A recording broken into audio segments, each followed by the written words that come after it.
Hey friends, welcome to another episode, this time outside of the garage because we are working on bikes. I want to show you a little trick that we learned on how to get surface rust off. This works really great on chrome bike parts. Let's get into it.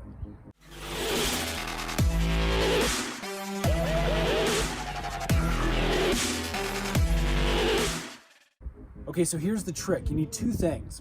First, you need a can of Coke. Diet Coke is just fine. And then you're gonna need either a steel wool scrubber or this is a copper scrubber, which I actually like a whole lot better because it doesn't leave some nasty residue on your fingers like steel wool can. So with these two things, let's go ahead and go after some of this rusted chrome that's here on the bike wheels. You can see it's not too bad. Again, this is mostly surface level. And so we're gonna be able to get this off really easily. You can see we've already done the back fender and the back rim, and this is already looking a whole lot nicer. So let's go ahead and crack open the Coke here. Take a sip if you need to. And then let's go ahead and use that right on the rust here. I'm just gonna pour just a little bit right on that fender. We're gonna get our copper wool, and then basically you're just gonna do some light scrubbing. You can see you kind of get that nasty rust colored film that's left on here.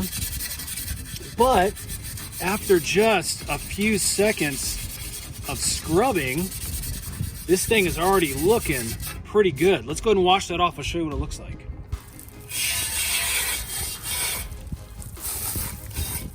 So there you go. We're gonna need to do a little bit more kind of in these grooves, you can see, but man, look how much that shined up compared to the other part of the fender there.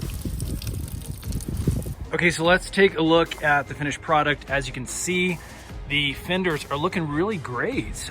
You know, we could kind of do a little more detail work on here, but again, Coke and that copper scrubber did a fantastic job. I'm really happy with the results. And this bike is now ready to sell. Hope that helps, friends. If it has, hit that thumbs up button. Let us know we're making good videos for you, and subscribe because we're making a bunch more DIY tutorial videos. Those are coming up really soon. Thanks for watching. We'll see you again on the next one.